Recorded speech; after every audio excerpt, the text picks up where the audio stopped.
this program, we're going to talk about the material that makes up the universe. But before that, do you remember our Moore Winter Marathon? We also look at and describe the most interesting objects you can see in the night sky. Well, to find out what we can see this month. Pete and Paul. Pete and I have come to Wirksworth in Derbyshire in the Peak District to see this lovely work of art called a star disk. It has all the constellations which make up the sky, and its creator is Aidan Shinger. So Aidan, what inspired the star disk? I've always been enchanted by the mystery and magic of the stars, and my interest in the stars lies with our emotional response to them. In particular, the power they possess to ignite our imagination and sense of wonder. Yeah, it is true. I mean, if you look at all the constellations, they are all the dreams of the human civilization are put up there. It's a perfect location to talk about our Moore Winter Marathon. 50 objects for you to see in the winter night sky, and many of you have already started. Here are some of the images which you've posted on our Flickr site. Mick Hyde's Kemble's Cascade is at number 17, is lovely. So too is number 8, the star cluster in Auriga, taken by Paul Hutchinson. This wide shot has lots of objects, numbers 7, 8, 9 and 10 on our list. You just need your Mark 1 eyeball for many of the objects. To help you find them, try using a planisphere. So this month we're going to look at some of the naked eye objects you can see with the Moore Winter Marathon, and I brought a fantastically simple tool with me to help me locate these objects. A planisphere, I've got one of these. These are great. These are really good if you're learning your way around the sky for the first time, and it's basically, it's the star disk that we have here with a piece of plastic on top showing the night sky that's available. That's exactly right. I mean, all the stars, you shouldn't really keep pulling it apart like this, but all the stars you can see underneath represent all the stars you can see in the sky throughout the entire year. Yeah. Now, of course, you can't see that in one go. So what happens is that there's an overlay printed on the top with a window in it. And that window represents just the stars you can see at a specific date and time of the year. So all we have to do is put that window in the correct position for your current date and time. So, for example, if we wanted to observe the sky at 10 p.m. in the middle of November, let's rotate that round so that the time, which is 10 p.m, which is there, lines up with the middle of November. Now, those stars in that window that we can see there represent the stars we could see in the sky at 10 p.m. We also have some other interesting things on here. We have the western horizon, the eastern horizon, and the north and south. Those are quite useful for orientating the thing, aren't they? Absolutely, because if we wanted, let's start with the south. We've got the southern horizon here. If you hold it up so that the southern bit is at the bottom, then that part of the sky you can see there would be what you'd see to the south. But they are incredibly simple, and they don't cost very much either, just a few pounds, and it's a great way of finding out what's in your particular night sky at any time of the year. Agreed. So now let's go on to the Moore Winter Marathon. Yeah, so we're going to start over here, aren't we? Actually, I'm very near to we're going to start with the Hyades and the Pleiades. Those are the first two items on the Moore Winter Marathon, and of course we've also at the moment got a wandering object down there, which is Jupiter, and it's not shown on the star disk because it moves about. That's right. Over time. It's a wandering star. It's a wandering star. Well, I feel really guilty because I'm standing on Orion at the moment, and I shouldn't do that to the mighty hunter. But if you can locate Orion, most people know what Orion looks like. Yeah. And the belt stars, these three stars in the centre here, act as a signpost because if you follow them up and to the right, they point to Aldebaran. So that's an indicator how to get to the V-shaped Hyades cluster. Which is here. This is the Hyades cluster, isn't it? That's right. But we can also use the Hyades to locate another object in the Moore Winter Marathon because they're like an arrowhead. Oh, yes. And if you use the arrowhead and point it this way, you come to a variable star, which is known as Lambda Tauri. Well, sticking with the naked eye stuff, we should move over now to the constellation of Perseus and Cassiopeia. These are Cassiopeia, very, very distinctive constellation. A W in the night sky, yeah. And around about here... That's right, so you go from the centre star of the W, to the next one to its left, and then follow the line down for about the same distance again. And here is the double cluster. Yeah, which you can see as a sort of misty patch with your eyes, but really the best view is with a pair of binoculars. It is. It's stunning. There's that wonderful sort of tornado of stars spilling out into space. It's quite wonderful. Nice description. You like that? It's mine. Well, let's go back now to an object. Well, it's not an object. No. It's a pattern. It's your made-up asterism. It's an unofficial pattern. Okay, I'll show it out. I'll walk it out on the star disk. Okay, this is the celestial G, and this is what's known as an asterism, an unofficial pattern of stars in the night sky. So to start out, you're going to have to go to Aldebaran. Oh, right, okay. So Okay, you've got a bit of a walk ahead of you here. Okay, off we go. So now head up to Capella, which is in Auriga.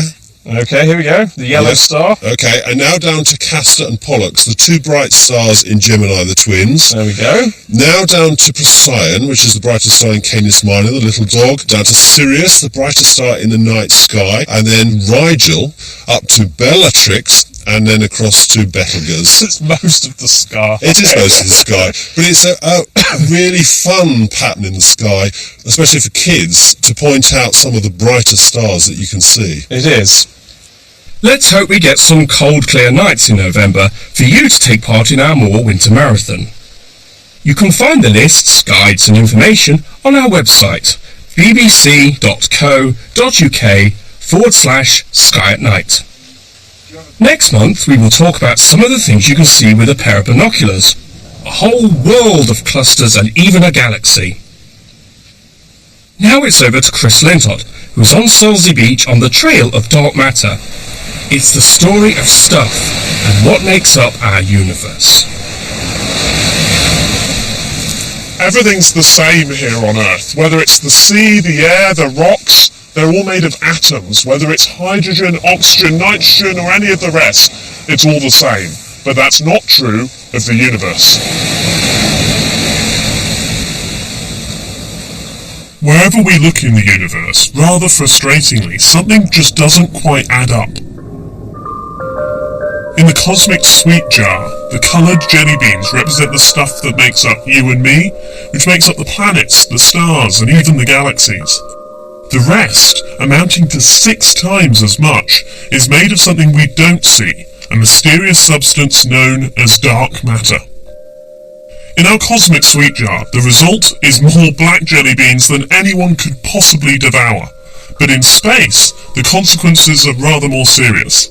Dark matter is responsible for shaping everything that we see.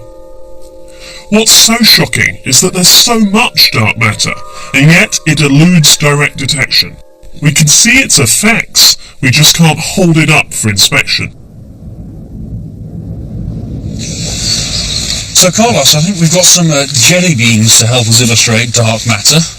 Carlos Frank and Chris North are joining me in the search for dark matter. We must make sure, though, that people realize that the dark matter is not made of jelly beans. Well, even with jelly beans, it seems like a strange idea that we don't know what most of the universe is made of. But it's not a new idea, is it? It is not a new idea, but it is certainly the case that dark matter is one of the most profound mysteries in the whole of science today. Now, the story goes back to the 1930s, when astronomers realized that galaxies are not just uniformly distributed around the cosmos, but they like to collect in entities that are well-defined.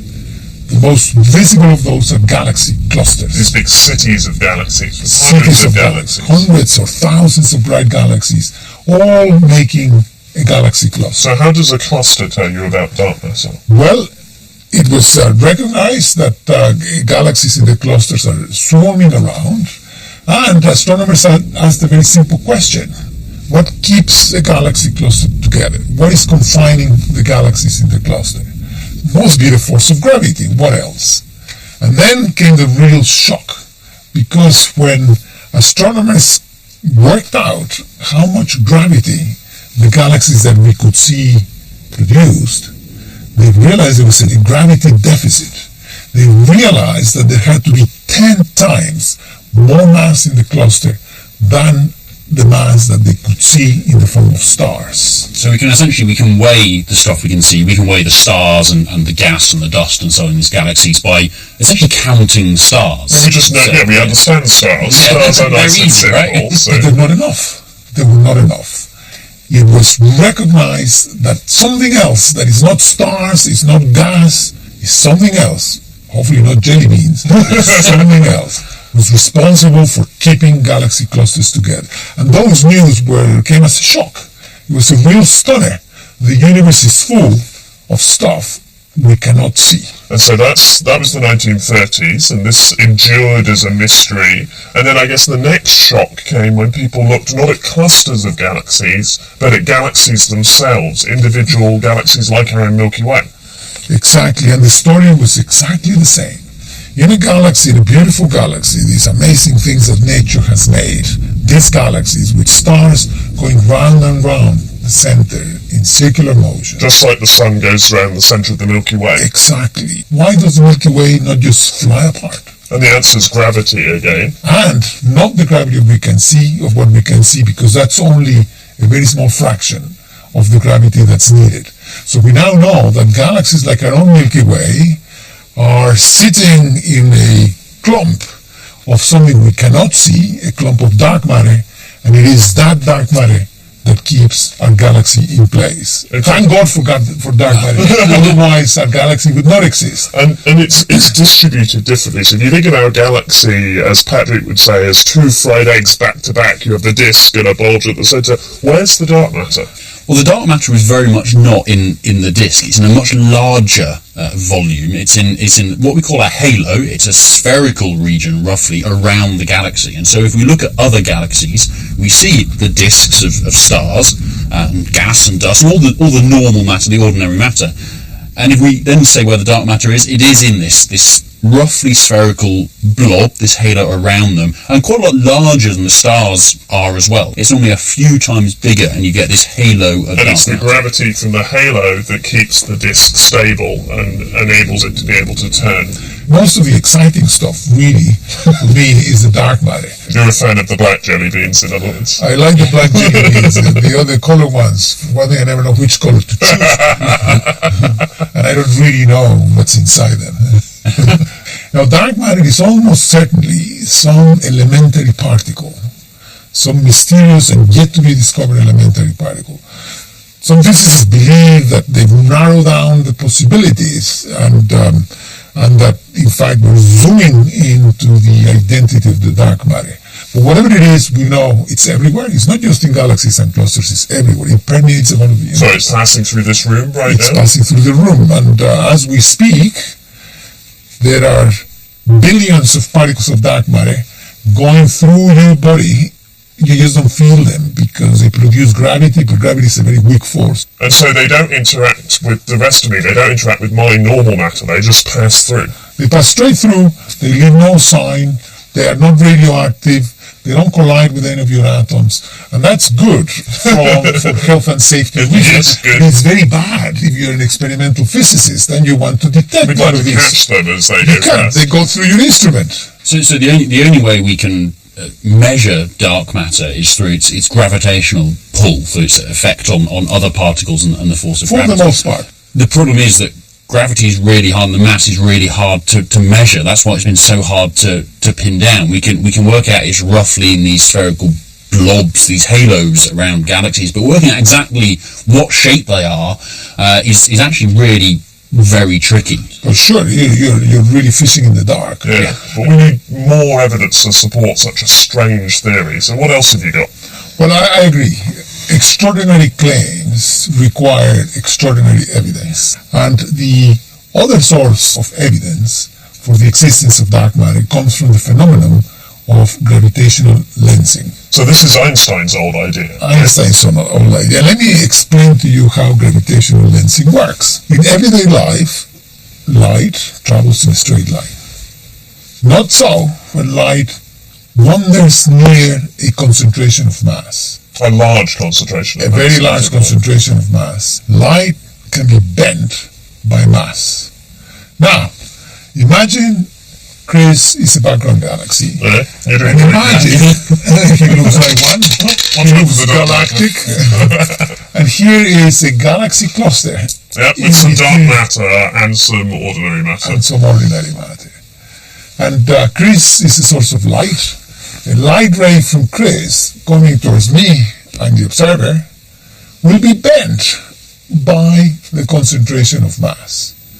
Bending of the light will cause Chris to become blurred and distorted. In a characteristic way, right?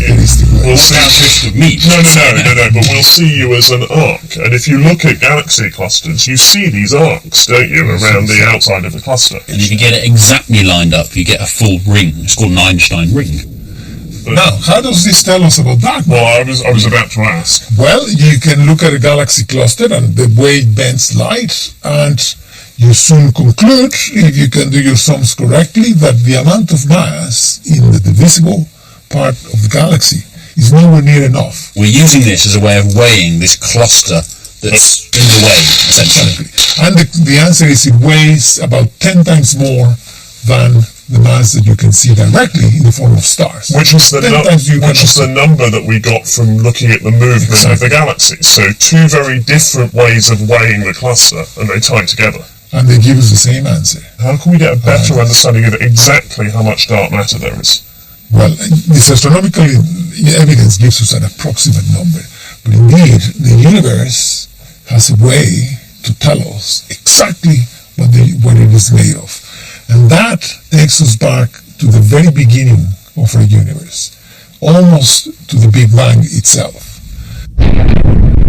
Because we now know that when the universe was a mere 350,000 years old, the fog of the Big Bang lifted, and the glow of the Big Bang explosion was able to propagate freely until we detected. And we see this as what's called the cosmic microwave background, and this is something you study, Chris. As we look further out into space, because light travels at a particular speed, we see things as they were further ago. So we see the sun as it was 8 minutes ago, and so on and so forth.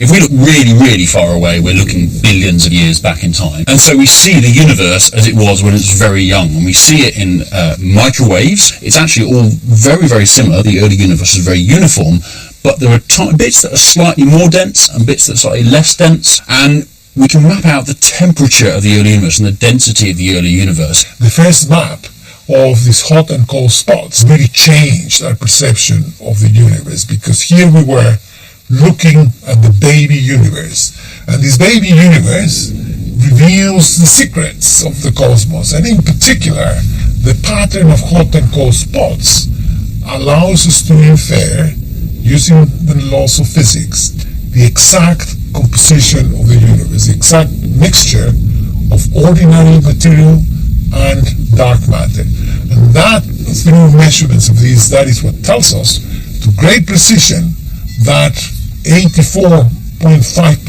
of the matter in the universe is dark, and the remaining 14.5% is, in fact, ordinary matter. It's approximately 1 part of visible for 6 parts of dark. And it is this precision with which we can measure these that allows us now to go on to the next important question. What is the dark matter? Well, one way to solve that mystery is to try and make some dark matter. We can see the effects of dark matter in space, but for the last quarter of a century, astronomers have been trying to find it here on Earth. They bury their detectors deep underground, and just a few years ago, the Sky at Night descended into Bulby Salt Mine in Yorkshire to see what a dark matter detector would look like. Here I am in a lift going 3/4 of a mile underground in Bulby Mine toward this strange observatory.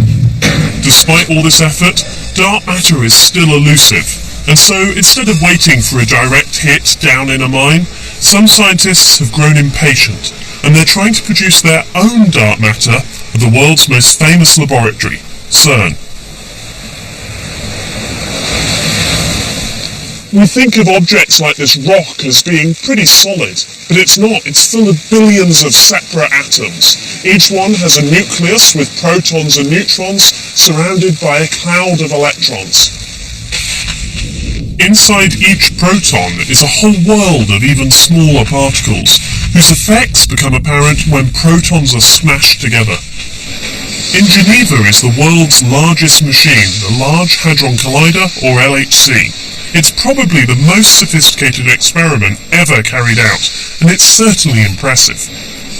Here, protons are accelerated to close to the speed of light, and then smashed together so that physicists can pick over the debris. It's weird that the very small stuff that we look at actually influences how the whole of the very big scale stuff in the universe. Astronomy and particle physics together. John Butterworth was part of the team that used the LHC to find the infamous Higgs boson particle, the one that gives everything mass. In looking for the Higgs, they had to recreate the conditions that existed in the early universe, just after the Big Bang. John, how's the early universe different from the one we have today? It's about symmetries, and the best way to explain it is with a wine bottle. Good, I like wine bottles, that's excellent. So look down the bottom of that, Okay. It's symmetric, right? All It's around the middle of the right? bottle. So you can't, any direction's the same at the That's end right. of the bottle, right? Yeah, put something in it. Well, I've got one of Carlos's jelly beans, luckily, so let's drop that in. That'll do. Now if you look down the end, it's not symmetric No, the anymore. bean's at the bottom. The bean has broken the symmetry. Okay, Yeah.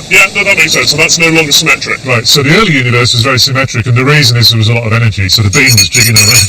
Okay. There's an equally likely chance that it'll be anywhere around the sides of the bottle. That's right, it might be on the left or the Completely right. symmetric around the middle. Okay, and so we're back to a symmetric universe. That's right.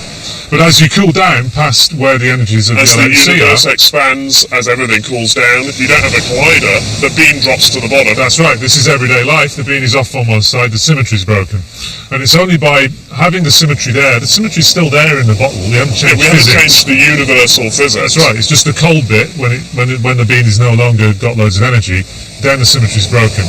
And that symmetry breaking there is actually how mass occurs in the universe. The only way we can have the symmetry we need in a theory at high energies, but have mass in everyday life, which is clearly there, Yes. is to have basically a bean in a wine bottle. Is to have a symmetry that's broken, that's broken by the thing slowing down, but is there again if you give it lots of energy. And that idea of symmetries is so fundamental to physics, and there we are with a wine bottle and a beam. Fabulous. Whenever the particles collide, all the debris should fly off in a roughly symmetrical fashion.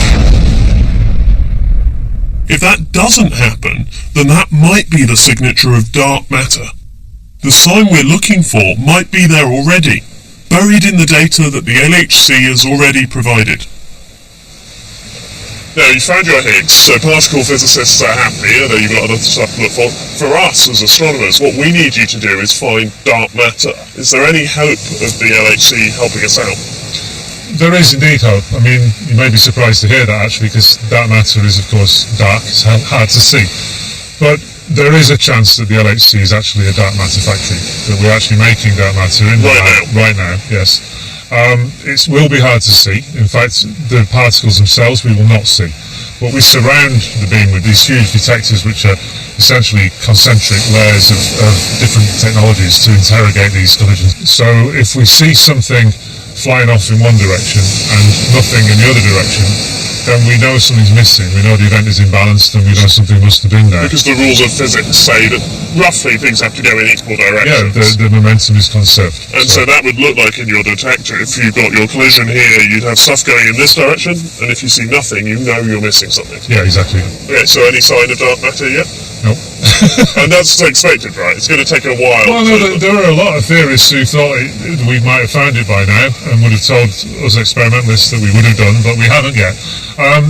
The thing is, the whole business of the LHC is that we're looking in this completely new regime of physics, where these forces unify, where the Higgs lives Which, in the as you wild. said, is the point. That's right, and so there's a very good chance that if dark matter is some new fundamental particle, this is the region where it lives, and there's still plenty of space to look. We started looking, and we've kind of landed on the shore of a new country of physics.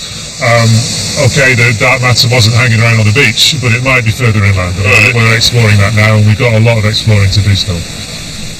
To understand dark matter, we have to go almost all the way back to the Big Bang. In that maelstrom of rapidly moving and colliding particles, the very building blocks of matter itself were being formed. In the early universe, we don't just have ordinary matter, we have antimatter, particles of the same mass but with a different charge. Now look, this sandcastle has about 1 billion sand grains in it. But in the early universe, we'd also have 1 billion particles of antimatter. Now when matter and antimatter collide, they annihilate, producing light. So if we mix these two together, we lose everything. We get a universe just filled with radiation. The only thing that saves us is that, as it turns out, for every 1 billion antimatter particles, 1 billion and 1 matter particles existed. And it's from these leftover particles that you, me, the Earth, the Sun, even the dark matter forms. Why this should be, we have absolutely no idea. But one day, the LHC just might be able to answer this fundamental mystery too. We're still only in the very early stages of its voyage of exploration, but nature doesn't give up its dark secrets easily or quickly. In the meantime, astronomers can still see the evidence for dark matter. The most powerful telescopes in the world stared at this collection of galaxies, and by watching how light is bent as it passes, we can build this computer simulation of the dark matter, showing the galaxies embedded in a wider cosmic web. We don't have computer simulations, but we do still have our jelly beans. So dark matter's great fun, this great mystery, this unknown of the universe, but why does it matter? Why do we care about dark matter, Carlos? Why does dark matter matter? Well, it matters a lot. In a sentence, without dark matter, we would not be here. Nothing of what we know in the universe would exist without dark matter. Because dark matter is the architect of the universe. It's the agent that has enabled the universe to create all these amazing galaxies and stars that we see around it. Without dark matter, the universe would be completely boring. It would be totally uniform, amorphous, there would be nothing. Then let me show you how this works. Okay, sure. We start off with a very smooth universe. The universe was very smooth. It had only very tiny small irregularities.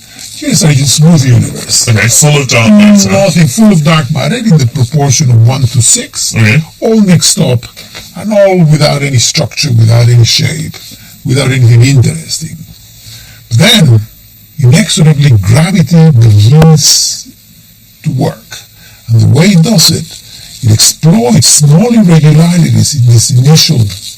So the places that just happen to have more stuff accumulate more. They pour more in. The rich get richer, the poor get poorer, right? It's a fundamental rule of the universe. Low-density regions become voids, the high-density regions become clusters, and the voids and the clusters produce intricate patterns that we refer to as the cosmic web. So one of those blobs in the microwave background is representing a patch of the universe that was slightly denser than the ones around it. Slightly more stuff. Slightly more stuff in it. And because it had more stuff in it, had more gravitational attraction, it pulled more stuff in, it got denser still, and that gradually accumulated stuff, and gravity did its work to give us the universe we see today. Yes, the dark matter calls the tune, and the ordinary matter just follows.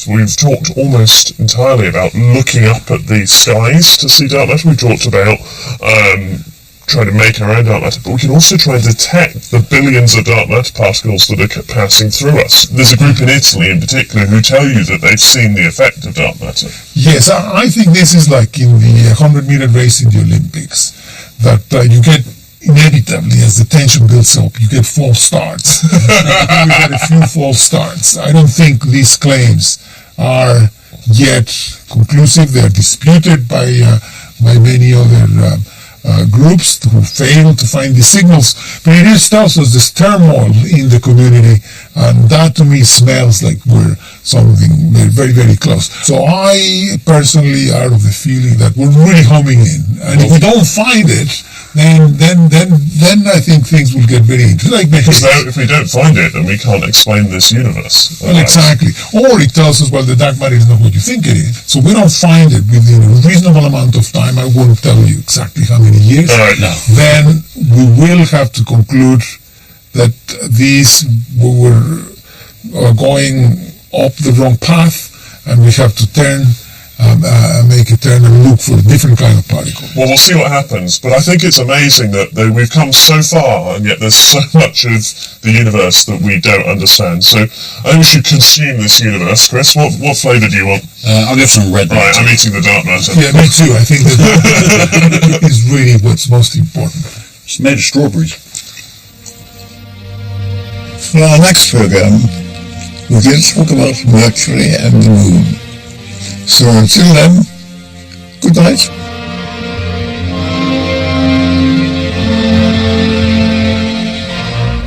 Stay with us here on BBC HD. The space exploration continues as we head to the final frontier with Voyager next.